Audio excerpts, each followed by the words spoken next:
All right. Well, So good morning, everyone. We have the minimum of 15 for a quorum, so I can certify that a quorum's been reached. I'd like to call this special meeting of the NCAC to order to discuss the proposed amendments to the bylaws and PP&R documents. Um, in terms of minutes, can we get a volunteer to take the minutes for this session? I Nancy, I could know you're going to do, be doing a lot of the talking, so it's not. I'll do the minutes, Okay, thanks, Michael. sure. And who would you like to monitor the chat box? I can do that as well if you like. Okay, I can do some of that also, and I Right, know right. Wyatt's a Okay. good monitor of it Yeah. also as Well, well. Nancy's going to be busy. Normally she does that. So once you go look, I'll do minutes and also keep my eye on that. Okay, great. So today's agenda includes the customary introductions and conflicts, and then we'll get into the first topic, which is the consideration of the adoption of the NCAC bylaws amendments. And then the last topic is the consideration of the adoption of the amended policies, procedures, and references. And then we'll be ready for adjournment. So going back to the first agenda item, the introductions, I'll kick it off. My name is Chris Sokowski. I'm the treasurer and I'm acting as the chair for this session. And I have no conflicts with respect to the content that will be discussed today. so you'd like the executive board members to introduce themselves on the board? Cor- Correct. Do we have any other executive board members on the call? Uh, well, I am, so I'll introduce myself. I'm Nancy Vandal, chairperson of the bylaws subcommittee, and Michael is also, I'm Michael Beachley, the parliamentarian. and Susan. Susan Schomburg, Chair of the Outreach Task Force Subcommittee. Yeah, and then we should probably have the bylaws subcommittee, the other bylaws subcommittee members introduce themselves. Wyatt and Tom. All right.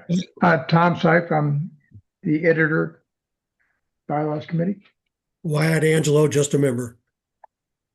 Yeah, well, right. Great. Is that everybody, Nancy?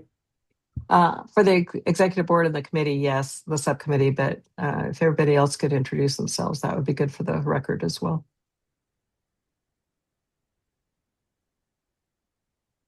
Okay, how do we want to go about this without it getting everybody talking over each other? So why don't, if you'd like, I could call people's names. There's Heidi Heidenreich, right? Is that how you pronounce it, Heidi? Yes, hi, I'm a resident of Sahalee South. Great, thank you. Welcome. Candace?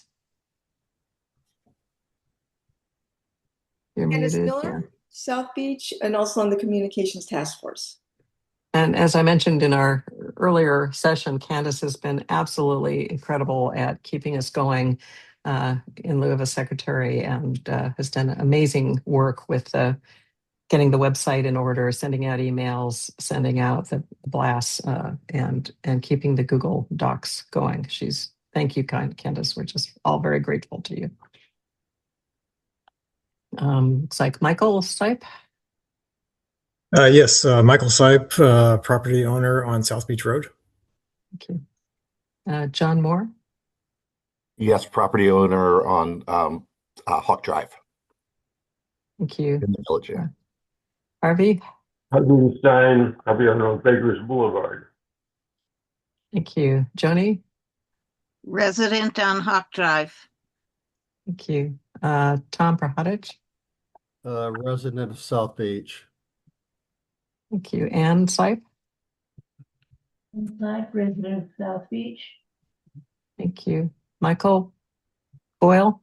Lots of Michaels. Good morning. Part-time resident in the village. I also serve on the South Tillamook County Emergency Volunteer Corps. We're the group that has put the tsunami sheds together and supplied them with supplies and hoping we never need them. Yes, great. Thank you. BM Allen. I don't know who. Benjamin Allen, Nescoin Village. Great, thank you. Hillary? Hi, I'm Hillary Gibson. I'm down from the Point in Nescoin Village. Great, thank you. Marshall? Hi, Marshall Young, property owner in Hawk Creek Hills. Great, thank you. Christopher Sarf? Good morning, resident and property owner on South Beach Road. Great, thank you. And I'm a property owner on Beachcrest Drive. So, thank you. That's it so far. Thank you all. Thank you. All right. So just some process-related reminders before we kick it off. Only NCAC members are eligible to amend motions and to vote. And if you would like to speak, please indicate so in the chat and state whether you have a question regarding a motion or a general question. And we'll do our best to monitor the chat throughout the session. You'll be called on by myself in order. So please limit any comments to 2 minutes. And then please note that Tillamook County would need to approve any amendments to the proposed bylaws and PP&R documents. Any questions before we begin? Okay, hearing none. Nancy, I'd like to turn it over to you, the Bylaws Subcommittee Chairperson, to present the report of the Bylaws Subcommittee, which will also include a discussion of each of the amendments. Okay, thank you very much, Chris. So on behalf of the NCAC Bylaws Subcommittee and with the approval of Tillamook County, I move to adopt the proposed NCAC bylaws amendments as presented with the following proviso. Authorize the Bylaws Subcommittee to correct article and section designations, punctuation, and cross-references, and to make such other technical and conforming changes as may be necessary to reflect the intent of the NCAC. And there's no second required because it's on behalf of a committee.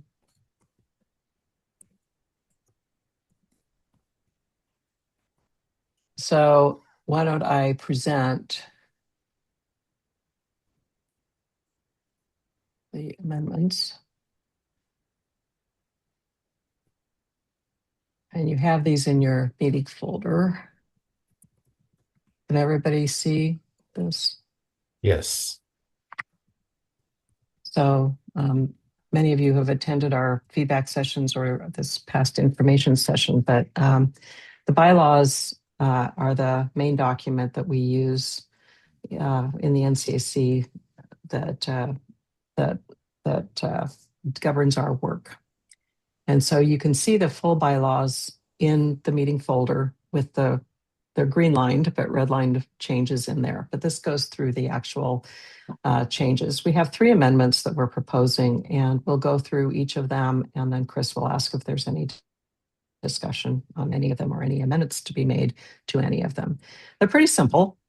The first one is recording of minutes, and it refers to Bylaws Article 4, Section 8.3, which are secretary duties. And it just makes a change that instead of just being required to record the minutes themselves, the secretary can delegate that duty and just ensure that the minutes are recorded accurately of membership in executive board meetings. So the only change is here in green to record minutes and ensure that the minutes are recorded accurately. And then that's reflected under the secretary job descriptions in the PP&R, the references section of the PP&R. So the reason for that is that it provides some flexibility. As you may know, the secretary position has been open since the end of June. And it turns out that taking of minutes might make a difference to people who might be thinking about running for secretary. So that's a huge job. Secretary is a huge job. It's managing the communications task force as well as taking minutes. So this gives a little more flexibility.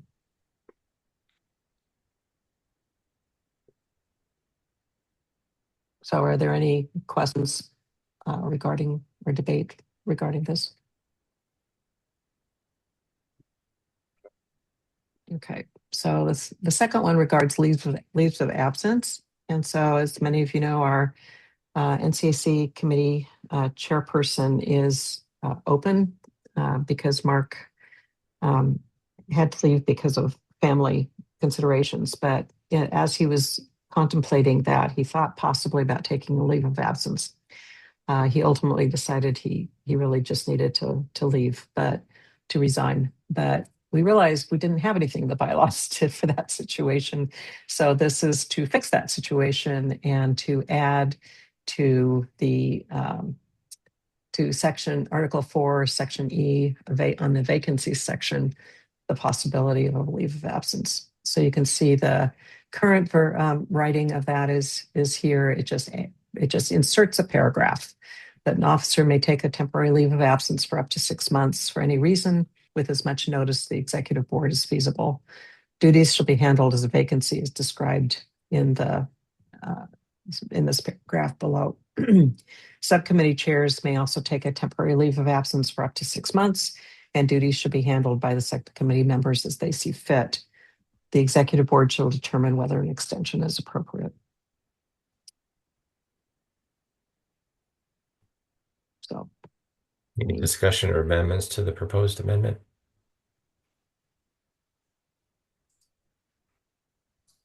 Not seeing any. Okay.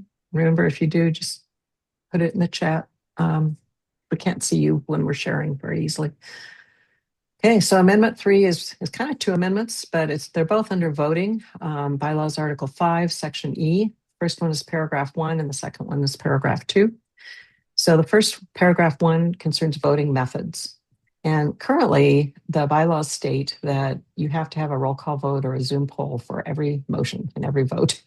And what we have found in practice is that in most cases, we haven't had, everything's been unanimous. And so we felt like we needed to put in that option, which is really the default under Robert's rules, is to have a voice vote or a show of hands vote, and still keep the roll call voting and the Zoom polling as well. Under the policies, procedures, and references section, procedure section 4, we go into a lot of detail about how the meeting chair should figure out what to start with, whether it's, if there's a lot of discussion going on, they shouldn't start with a voice vote. But if it looks like everybody is in agreement, then they can go to a voice vote, is what this is saying. So right now, as you can see in the highlighted bold-faced area, the current wording, it says those attending via video conferencing shall register their vote via electronic polling or a roll call vote. And what we're proposing changing here, we have two different paragraphs, one showing the redlined vote, and the other is the clean content. We're suggesting changing that to, without objection, the chair shall determine the form of voting. Normally and by default, voting shall be conducted by electronic polling.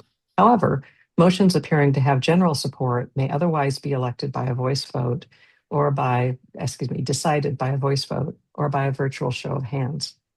The PPNR provides detailed procedures. Otherwise, it's the same. So we feel like that protects the rights of members to have their individual votes counted, but it saves time when the outcome is unanimous. And then the second paragraph involving voting is roll call voting. And roll call voting is where a member usually asks each member to state their name and membership and how they vote. And it can take time if there's a lot of people in a meeting. But currently, roll call voting, the bylaws require having a motion passed when a member wants to have a roll call vote. And Michael Beachley pointed out that Robert's rules don't require a motion to pass. It's just a member should be able to ask for a roll call vote, and it happens. So we thought we should be consistent with roll call voting, or with Robert's Rules of Order that governs us. And so we're suggesting changing this highlighted paragraph here. A roll call vote requires a motion and approval of the membership attending the meeting. If the motion for a roll call vote is approved by the majority, then each attendee shall blah, blah, blah. We're proposing taking out that requirement for the motion, and so it would be moved to a call for a roll call vote, which is technically called a division of the House, made by any member, may be made only before or immediately following the vote on an issue. It must be acted upon immediately, with exceptions noted in Robert's Rules of Order.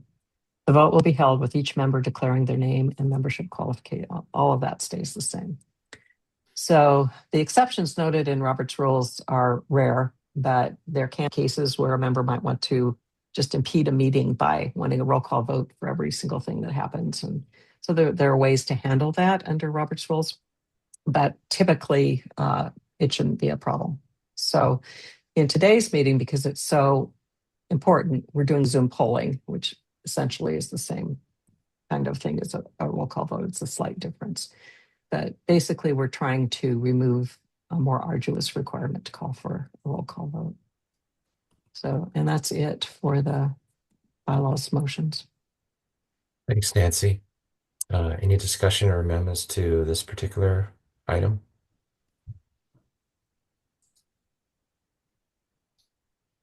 Okay. Nancy, I know you had some polling set up for this session. Were you wanting to wait until the end to? No, I Okay. think we've got a motion on the floor. So let me see if hopefully I can launch this.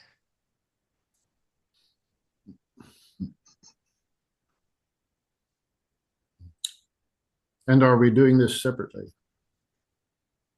Yes, the bylaws amendments as presented. So the motion on the floor is to adopt the motions, the bylaws amendments as presented.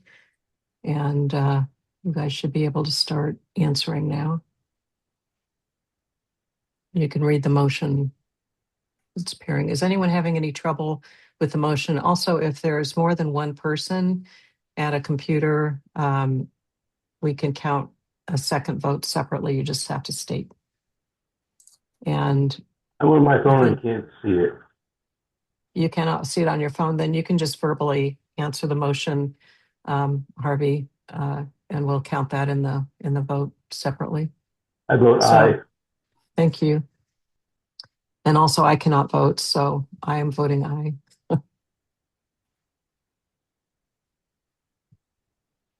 So I'm showing I think you should 16. Bit of a misstatement there. You can vote. Zoom won't let you. Thank you. That's absolutely true. Our editor speaks. Yes, you are correct. Zoom will not let me as the host do the vote myself, so I'm verbally voting. All right, so it looks like 16 out of 16 Zoom members have voted. And I'm going to end the poll, but it's right now it's 16 ayes. So we share the results. And if somebody, Tom, if you could capture that, I'd appreciate it. Great. Give me just a second.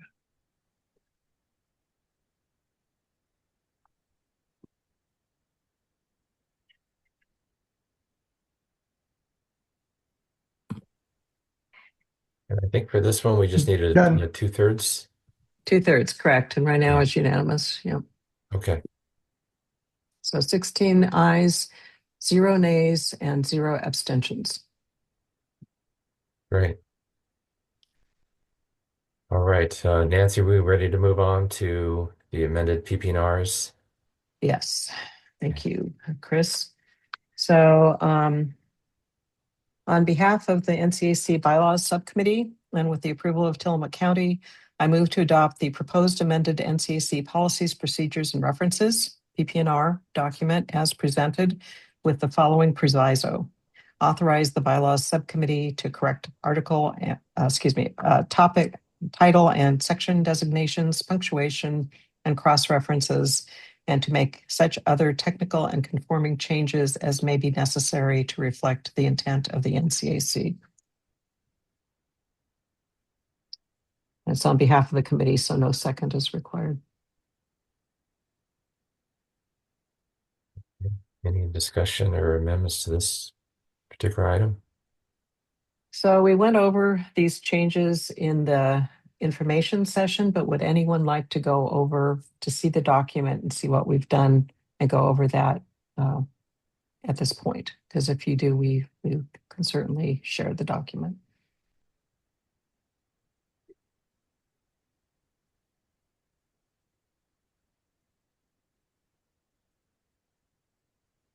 Anybody? Show your hand, speak out, or put in the chat. Okay. Looks like. Would you like me to go ahead and launch the poll? Hey, Nancy, this is Tom. Yes, Tom. Are we getting ready to vote on the procedures? Yes, unless anybody wants to go over them. One thing that you know that from our discussions that has been updated some is that in the section, and I think it's now policy 21 on Oregon Public Meeting Law considerations, the just brief background to the extent that Tom Perhodich is capable of doing anything briefly. In 2023, the legislature amended the Oregon Public Meeting Laws to prohibit serial communications between officers of a governing body, and including people that are not officers of a governing body who are acting as intermediaries between those officers. To the extent that there was any discussion, deliberations that related to decision-making of the governing body. And the intent was to try to effectuate more properly what is intended by the Oregon Public Meeting Law, which is that all meetings should be open, transparent, before the public. Decisions of officers shouldn't be made outside the public forum, etc. And the big thing that was added was the prohibition on serial communications, which an example would be if I, as a non-officer of the NCAC, were being used as a conduit of information between more than a quorum of the officers in the NCAC, that would be a violation of the Oregon Public Meetings Law. That's a serial communication. What's happened is that in the last, I think a month ago, and I just realized this when I got back, I was away for about a week, the state legislature passed legislation trying to more greatly clarify and relax what it means to make a serial communication.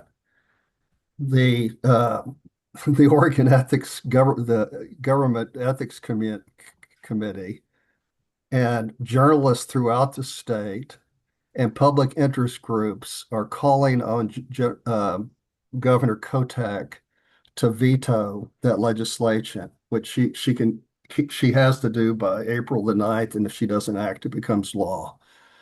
I've looked at the amendments to the legislation. For the life of me, I can't figure out how it changes anything.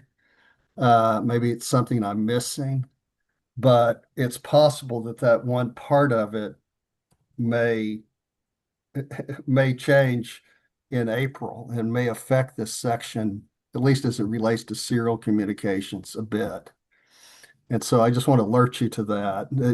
And on top of that, what some legislatures have said, if they can't have their way now, they're going to come back on this in 2027. So it's a moving target. I think that I don't think this is going to materially change, because I think serial communications are still going to be prohibited. They're just going to be relaxed in some way that's not immediately apparent to me. But I just wanted to draw your attention to that and have you realize that you may be revisiting this issue in fairly short order. But you may be revisiting it every 6 months, as it appears, because this is a hotly contested thing. Thank you so much, Tom. I think, and Tom Perhodich, by the way, and Wyatt Angelo worked together along with Tom Stipe on this whole section, getting this written, and I do appreciate that. This is something that was, for me, pretty new. I've got quite a bit of experience working with nonprofit boards and that kind of thing, but to be under Oregon public meeting law was new. And so one of the things Tom's talking about is that under Oregon meeting law, you cannot meet outside of a public meeting with a quorum. For us in the bylaws subcommittee, a quorum is 3. And so only 2 of us could work together outside of a public meeting. And so that it actually worked out well as we've done work together over the last 3 years. 2 of us will work together in teams to come up with language that then we bring to the full subcommittee to flesh out. And it's worked fine. But it can be a little problematic sometimes if we can't work on substance outside of the meeting. It's kind of interesting. And so some of this serial communications is helpful. So all of this, there are, as Tom Prohodich has pointed out to us, there are some fairly significant penalties if you violate Oregon public meeting law. And so this is in here partly to help us understand what we need to be doing, but also, as we mentioned in the information session, it's also to tell us where we can have some communications, like to set up meetings, set up agendas, that kind of thing, that are not substantive kind of things. So that's under this paragraph of some exemptions exist, which we didn't quite understand at the beginning. So thank you, Tom. And I'd like to, this is the other Tom. I'd like to mention that ironically, we wound up running into the serial communication thing on this very topic. That Tom Prohodich and Wyatt had talked to Nancy about it, and then I was going to get in on it, but no, I couldn't because they'd already talked to Nancy. So I had to wait. Yeah. So I should have just been out of the loop. But anyway, it all worked out.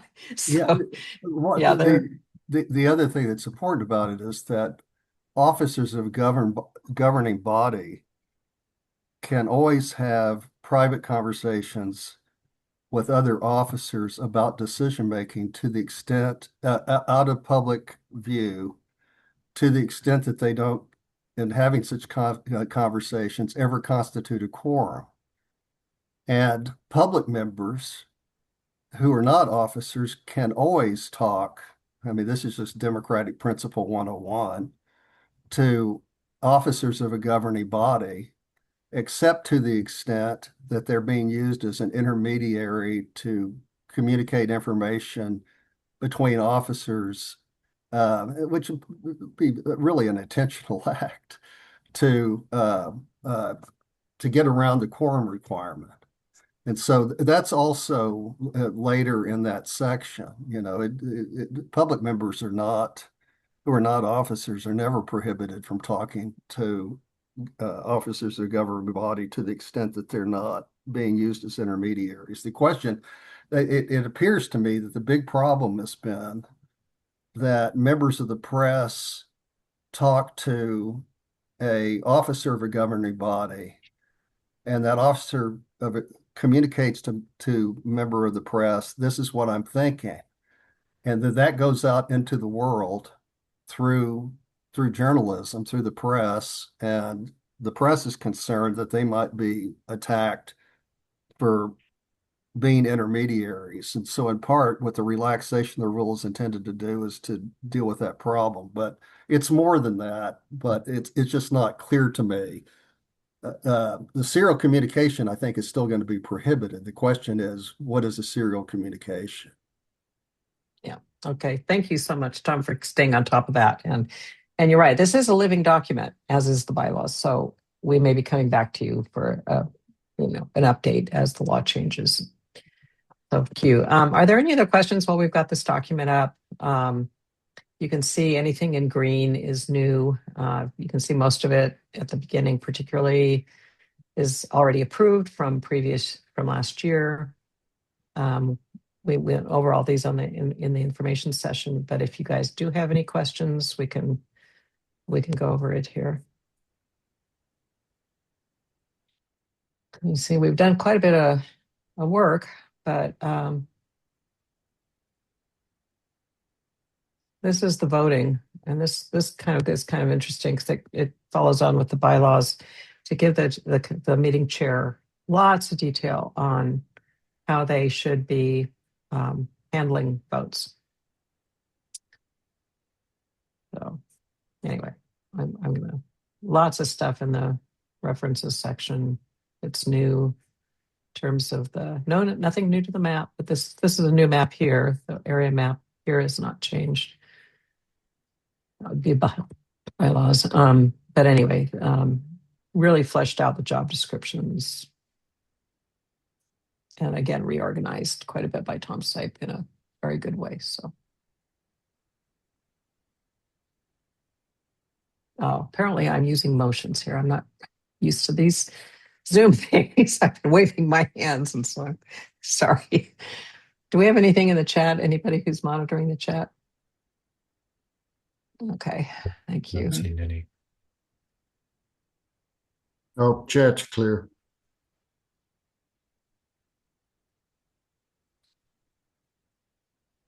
Are you ready to call for the vote, Chris?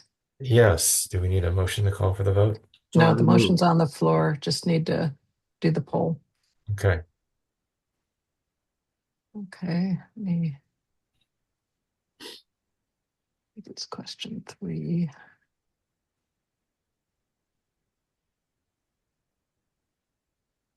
I vote aye. Okay, so. Thank you, Harvey.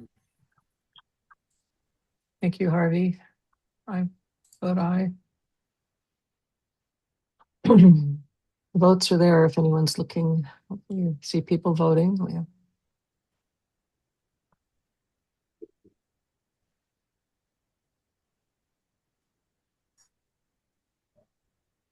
We have 15 have voted out of 17.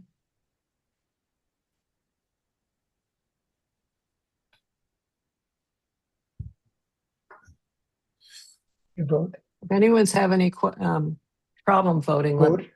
let us know. What's that, Tom? Oh, sorry, I didn't press mute. I pressed video. Oh. So there are 2 people who have not yet voted. So I don't know if you don't want to vote. There is an abstain option. But if anyone's having any difficulty, please speak up.